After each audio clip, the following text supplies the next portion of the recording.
Halo, assalamualaikum, apa kabar? Terima kasih sudah klik video ini.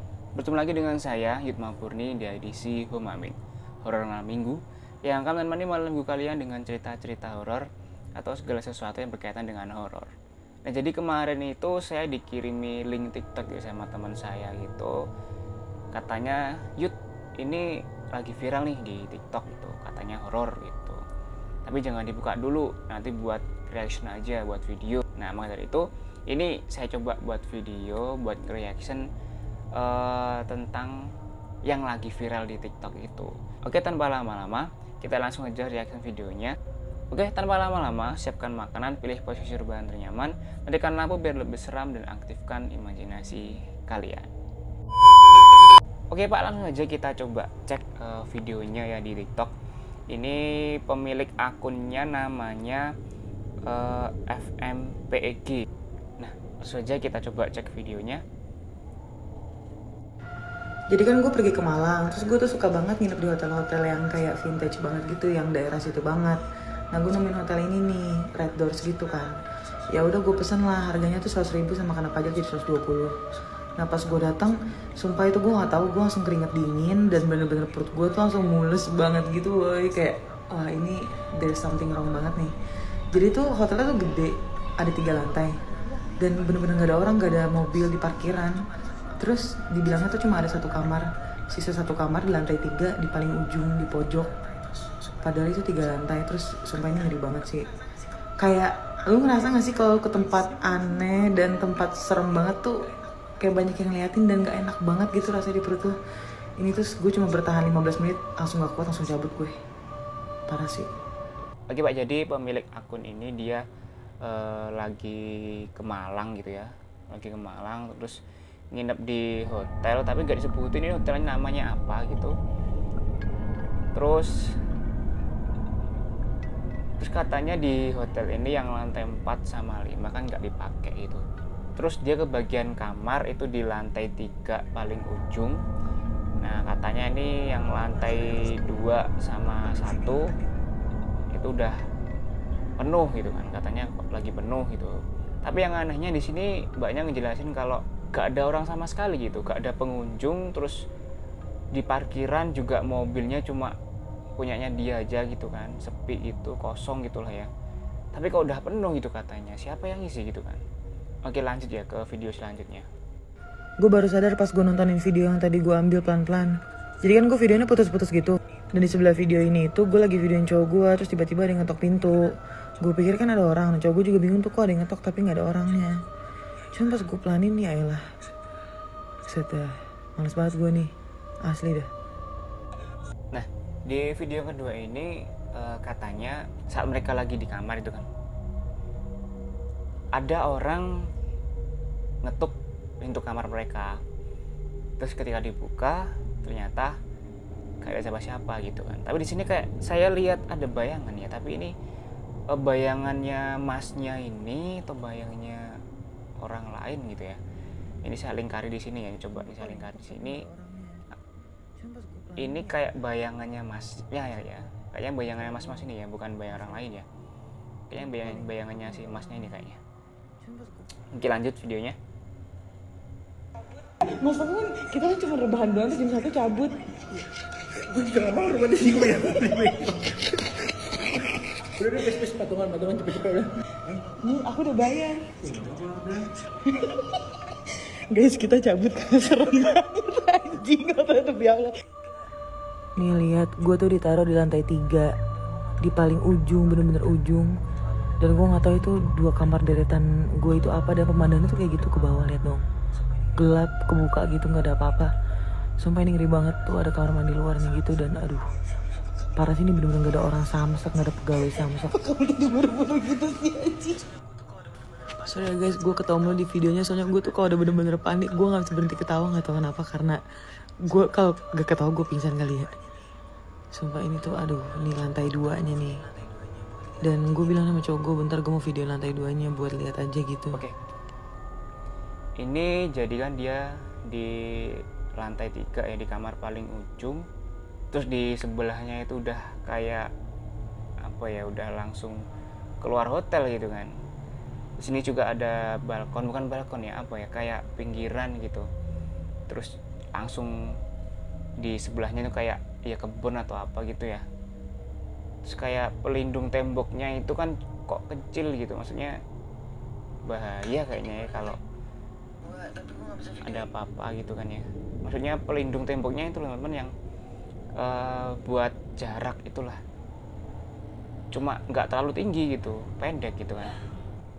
Nih jadi gue di lantai 2, tapi gue nggak bisa videoin lama-lama dan banyak-banyak karena di situ udah panik banget, terus kayak buru-buru pengen cabut aja, udah nggak enak banget tuh. Terus di sini tuh anehnya tuh kayak masa sih penuh, lihat dong kayak bener-bener nggak ada orang samsak, bahkan pegawai aja nggak ada woi. Dan anehnya nih cowok gue baru bilang kayak pas kita nyampe lantai 3 itu, masa pintu di kamar gue tuh udah ada gantungan do not disturb, sedangkan di pintu lain nggak ada. Jadi nggak tau, gue nggak ngerti sih. Dan cowok gue juga bilang kayak ini tuh hotel udah lama banget tapi bener-bener bersih banget, kayak nggak berdebu, nggak bau, nggak apapun gitu, kayak bener-bener bersih banget. Lihat deh, sampai tembok-temboknya semua tuh kinclong banget. Bahkan mobil gue belum gue pindahin tuh dari lobby. Dan ini bener-bener pegawai ini cuma satu doang ini, dan dia kayaknya anak PKL soalnya pakai baju hitam putih. Gak apa-apa mas, udah bayar? Oh iya. Makasih ya mas. Makasih banyak mas. Agak aneh ya teman-teman ya. Ini kan hotel besar gitu ya, hotelnya besar. Terus juga kayak bangunannya itu kayak bangunan apa ya, bangunan lama gitu ya, bangunan kuno. Tapi masih bersih, itu masih bagus. Terus katanya juga masih ori gitu kan. Tapi kok dengan hotel sebesar ini ya, hotel sebesar ini, terus katanya juga penuh, tapi kok gak ada orang sama sekali gitu. Dia mbaknya ini kesini jam berapa gitu ya. Terus juga kok pegawai reservasinya itu cuma 1 orang, ada 1 orang doang. Maksudnya pegawai lainnya kemana gitu, kok cuma 1 orang. Terus dengan hotel sebesar ini kok sepi banget gitu loh. Katanya penuh kan, tapi kok ini sepi gitu kan. Coba lanjut ya ke video selanjutnya. Dan yang bikin gue parno itu bukan cuman karena bikin gue merinding atau angker gitu ya, tapi banyak banget kejanggalan di tempat ini. Kayak pintu balkon tadi dan jendela ini tuh benar-benar dipaku shut yang benar-benar nggak bisa dibuka. Dan di sebelah tempat tidur ini ada connecting door gitu, tapi di bawahnya tuh kayak udah mongkek gitu, kayak udah dipaksa dibuka gitu woy. Gue tau lah bedanya kayu lapuk dan enggak. Dan ini balkon kalau ada ngagetin gue dan gue jatuh ke situ udah hilang udah. Kayak lu tau gak sih permulaan film horor yang kayak lu dijebak ke sebuah gedung terus kayak bakal terjadi sesuatu sama lu gitu. Kayak film Hotel 1408. Karena tadi bener-bener gak ada jalan keluar, pintu masuk doang, dan semuanya itu kayak dipaksa ditutup gitu biar gak bisa kebuka sama sekali.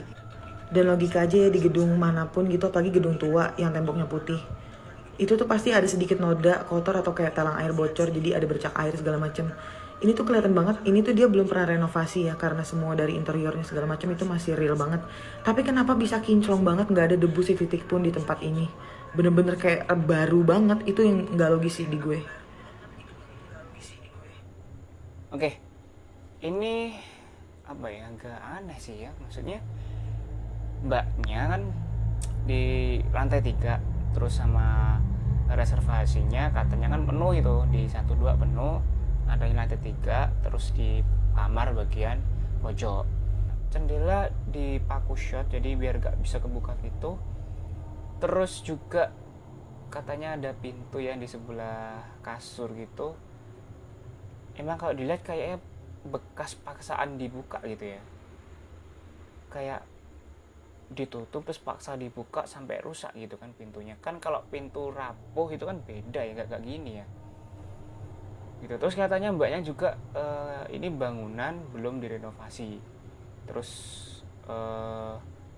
dindingnya juga masih bersih itu.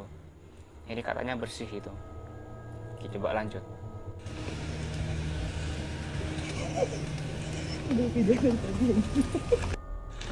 Ini jadi nggak ada nama hotelnya, terus gue booking aja. Ini cowok gue tuh udah panik banget sampai dia tuh naruh tas gue tuh dilempar, padahal dia tuh nggak pernah lempar tas gue. Ini langsung dilempar, langsung tutup pintu, langsung buru-buru cabut banget, saking kayak paniknya gitu loh, dan nggak bisa ngeproses apa yang kita rasain. Soalnya kayak apa ya, padahal emang nggak, masa nggak jelas kayak depan muka gue ada apa gitu loh, tapi bener-bener gila sumpah deh. Enggak, masalahnya tuh yang gue bikin curiga tuh kayak nggak ada yang di bawah mas, penuh dari mana anjing, cuma ada tinggal lantai 3. Terus kenapa kita itu lantai 3 ya? Serem gak sih? Anjing udah itu kamar paling ujung ya. Iya anjing. Gue tuh betenya kan tadi tuh kayak lampunya nyala semua nih, terus kayak apa namanya, tapi kayak bangkunya tuh kayak serem gitu. Oke, jadi ini mbaknya kan dia tahu hotel ini itu dari aplikasi. Terus tadi juga ditunjukin kalau hotelnya gak ada namanya gitu kan. Saya kurang paham tentang aplikasi itu ya. Apakah maksudnya gini, kan dia masuk aplikasi gitu, tapi kok gak ada nama hotelnya gitu kan. Terus gimana orang mau nginep di situ, maksudnya tahu oh ini lokasinya, ini namanya gitu. Kalau di aplikasi gak ada namanya, ya gak tahu lah. Ini buktinya mbaknya bisa sampai situ kan. Nah jadi itu ceritanya, ini mbaknya mau ke Malang gitu ya, lagi di Malang, terus katanya mau ke Bromo gitu ya, terus dia mau nginep dulu di hotel gitu, terus dapat hotel yang seperti itu, yang katanya yang agak horor gitu ya. Terus mau booking gitu kan, dapatnya di lantai 3 di kamar paling ujung, lantai 4, 5 nggak dipakai gitu. Terus ditanya lantai 1, 2 katanya penuh, tapi teman-teman bisa lihat sendiri ya, di sana itu kok maksudnya sepi gitu loh, sepi banget di situ kan, sepi banget. Terus katanya juga di parkiran atau di bawah gitu ya, gak ada orang sama sekali gitu, maksudnya penuh dari mana gitu kan.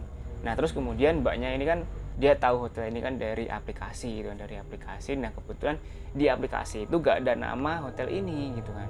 Nah kata temanku juga hotel ini namanya emang Hotel Niagara, yang gak ada namanya itu kan. Nah ini coba kita cek ya sejarah hotel ini.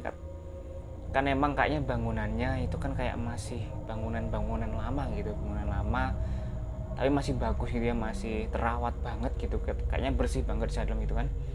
Terus juga kayak terlihat kuno tapi bagus gitu loh, terawat banget gitu. Oke, coba kita baca sumber tentang hotel ini ya, sejarahnya Hotel Niagara ini. Tentang Hotel Niagara di Malang ini dari Wikipedia. Hotel Niagara atau Red Doors #Lawang adalah sebuah hotel bintang 1 bertingkat 5 yang terletak di daerah Lawang, Kabupaten Malang. Hotel ini dibuka tahun 1890-an. Wah, berarti udah 100 tahun lebih kan bangunan ini berdiri. Pada saat itu Lawang dikenal sebagai sebuah tempat peristirahatan terkenal selain karena udaranya yang sejuk, juga karena pemandangan alam sekitarnya yang begitu indah dan hijau. Oke ya, emang kalau Malang ya emang bagus ya, dingin gitu. Karenanya pada zaman itu banyak berdiri villa-villa di sekitar kota Lawang. Villa mas. Ya emang dingin gitu kan di sana, enak itu hawanya. Terus semula gedung ini difungsikan sebagai villa keluarga milik keluarga Lim Sian Jo. Mohon maaf ya kalau saya nyebut namanya salah. Dirancang oleh seorang arsitek ternama dari Brazil, Mr. Fritz Joseph Pinedo. Nah, rancangan arsitek bangunan ini merupakan perpaduan arsitek bergaya Brasil, Belanda, Tiongkok, dan Victoria. Emang keren sih ya, kalau kelihatan dari luar itu bangunannya keren. Terus dalamnya itu kan juga kayak bangunan lama tapi bagus gitu, bersih gitu. Gedung yang tingginya mencapai 35 meter tinggi ya, dan 5 lantai ini dibangun selama kurang lebih 15 tahun. Wah, lama juga. Jadi proses bangunan itu 15 tahun kan bangunan ini berarti. Dan diselesaikan pada akhir abad ke-19 dan menjadi bangunan tertinggi di Asia pada waktu itu. ya berarti ini bangunan dulunya ini bangunan bagus gitu, maksudnya pernah jaya. Misalnya di tahun 1900-an gitu berarti ya udah ada bangunan setinggi ini, berarti kan ini bangunan bagus dulunya. Ukuran kamarnya sangat luas, yaitu mencapai 5 meter kali 6 meter. Ya luas berarti. Dan semua kamarnya dilengkapi pintu penghubung connecting door. Ya, connecting door untuk mempermudah akses menuju masing-masing kamar. Terdapat ruangan aula keluarga di masing-masing lantai sebagai tempat berkumpul keluarga. Hebatnya lagi, gedung ini sudah dilengkapi lift merek ASEA buatan Swedia tahun 1900. Oke, jadi di gedung ini ternyata sudah ada liftnya dengan merek ASEA buatan Swedia. Jadi di tahun 1900 udah ada lift. Berarti ya emang gedung ini dulu gedung bagus kan, berarti udah ada liftnya, berarti pernah jaya dulu kan. Namun dengan semua kemewahan itu, Lim Xianzhou dan keluarga hanya menempatinya sampai tahun 1920-an karena dia meninggalkan Indonesia dan menetap di negara Belanda. Setelah ditinggal oleh pemiliknya, villa keluarga ini mulai jarang digunakan dan kurang terawat selama bertahun-tahun, yang akhirnya pada tahun 1960 salah seorang ahli waris keluarga Lim Xianzhou menjualnya kepada seorang pengusaha yang berasal dari Surabaya bernama Ong Ki-chai. Mohon maaf kalau saya salah nyebutnya ya. Nah, jadi gitu berarti gedung ini pernah kosong mungkin ya, pernah kosong atau kurang terawat itu selama ya sekitar 40 tahunan gitu ya. Soalnya ditinggalkan pada tahun 1920, kemudian dikelola lagi, itu dialihkan pada tahun 1960. Setelah dilakukan sejumlah pembenahan mulai tahun 1964, 1964 berarti mulai digunakan lagi itu 1964. Gedung tersebut difungsikan sebagai hotel dan diberi nama Hotel Niagara.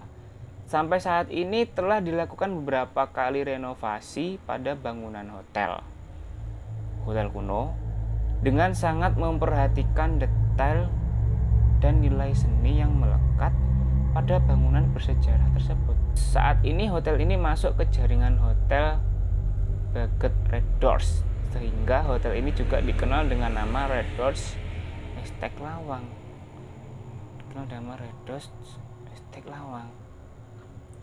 Namanya Red Doors Estate Lawang. Tapi iya ya oke. Aplikasi pemesanan masih banyak yang memajang hotel ini. Tarifnya juga murah meriah. Ketika membaca kolom ulasan, salah satu tamunya ada yang menulis, "Kamar bagus, bangunan antik, tapi jangan tidur sendirian." Ya emang kenapa kalau tidur sendirian gitu? Ya mungkin ya karena hawanya dingin gitu kan di sana, di Malang loh kan. Hawanya dingin, terus makanya kan kamarnya bagus, oke. Bangunan antik, oke. Terus tapi jangan tidur sendirian gitu. Ya mungkin karena dingin gitu, makanya jangan tidur sendirian gitu. Mungkin. Nah ini kayaknya soalnya cuma gini aja gitu kan. Kamar bagus, bangunan antik, tapi jangan tidur sendirian. Apa maksudnya kan nggak jelas gitu. Mengarah kemana kan nggak tahu itu kan. Nah, terus kalau masalah bangunan ini angker atau tidaknya itu, atau bangunan lain yang menurut angker gitu ya, yang katanya angker itu dari perspektif masyarakat sendiri gitu. Jadi kalau ada bangunan yang biasa aja ya, mungkin dulunya biasa aja ya, mungkin ada tapi nggak ganggu gitulah, terus ada omongan-omongan, wah ini angker, ini banyak hantunya, ada gini, ya jadi angker beneran gitu kan, karena perspektif dari masyarakat gitu. Nah, jadi ya dari saya belajar seperti itu. Nah, jadi ya kalau angker enggaknya sih kalau menurut saya ya perspektif masing-masing gitu, mau percaya tidak ya silahkan. Yang penting kan dimanapun kita berada, di kapanpun ya kita permisi lah, kita permisi, baca doa, amit, seperti itu. Oke teman-teman, mungkin itu saja tentang pengalaman yang lagi viral di TikTok ini. Kalau kalian suka dengan video ini, silahkan diklik like, bisa di komen juga, jangan lupa di subscribe juga dan bunyikan loncengnya agar nanti kalau saya upload video muncul notifikasi di HP teman-teman semua. Oke, terima kasih, sampai jumpa di video selanjutnya. Assalamualaikum warahmatullahi wabarakatuh. Branding.